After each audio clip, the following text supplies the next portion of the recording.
So this is my answer to not buying a $300, $400 soda blasting machine.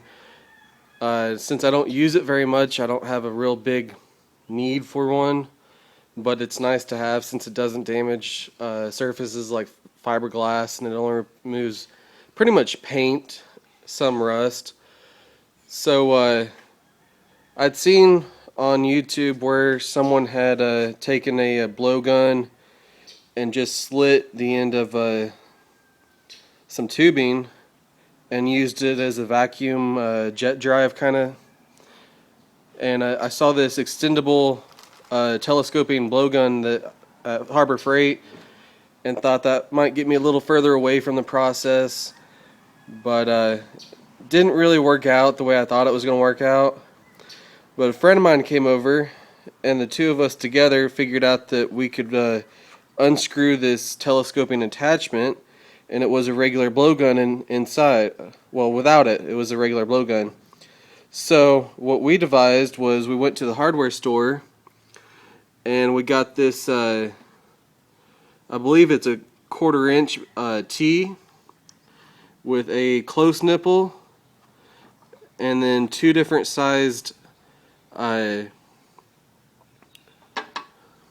losing the word, two different sizes of barbs. There we go. And inside here I have a tube with a nozzle on the end of it, a cone, so that the air comes through here and wants to shoot out the end and not blow back out here. Because if it's blowing out here, you're going to have a bunch of bubbles coming out of your siphoning pit. I used a 5-gallon bucket with about 2 gallons of soda, and we noticed right off the bat that if you don't put that cone and the tube in here, it's going to try and blow out both barbs, and you only want it to blow out this one and suck through this one. And I got this siphon kit also from Tractor Supply, and unscrew this real quick. You can see that it has a tube in it, just like I said, but you'll also notice that this comes back, so that tube actually sits up in that flange right there, and that's what you want to recreate in your soda blaster.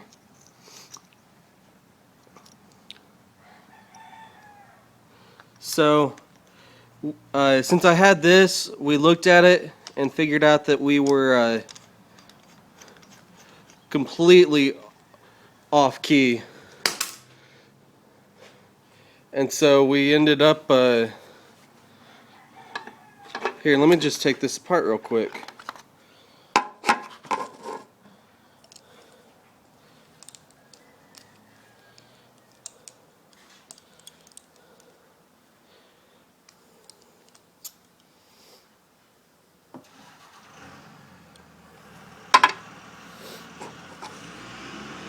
See, I've actually got a tube in there that goes up in here,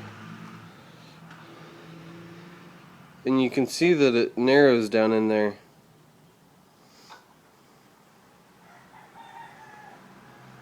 That's because there's it's actually I make bullet pins, and it's actually a tip that you press into the brass tube that you see.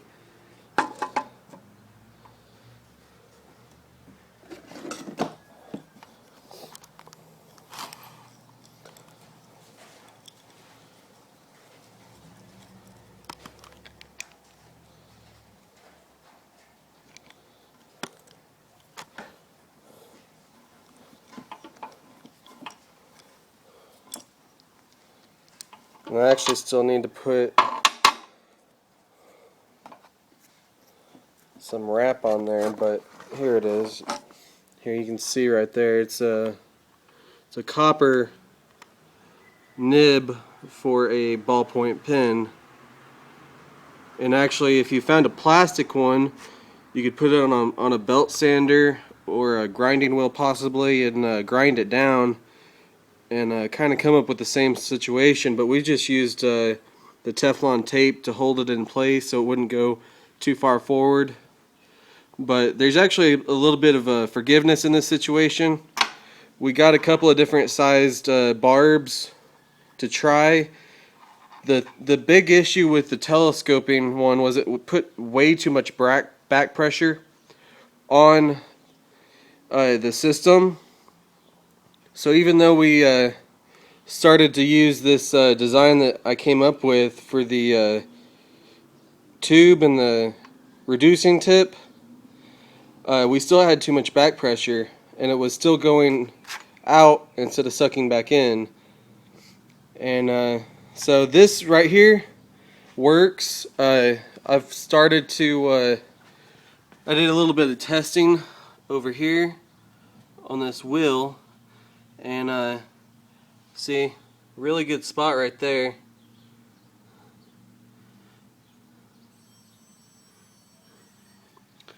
But quite a bit more to go. I'll probably sandblast a lot of that and then clean it up with the soda. But that's the 5-gallon bucket I was telling you about. And Harbor Freight sells 50-pound sacks of the soda for, I think, $40. Might be less on sale. But yeah, this is how I made a soda blaster for, I believe it was less than $20 at the well, this telescoping thing was probably $8, but I spent $15 on plumbing parts. My plumbing supply house is kind of high. You could probably get cheaper prices at Home Depot. But yeah, you can find these pretty cheap, and a lot of them, that's what this guy is here. A lot of them have this little blow tip on them, and a majority of them actually screw out. So if you see one that already has a tip on it, just make sure that it unscrews and it's not pressed in there or soldered in or anything. But there you have it. Thanks for watching.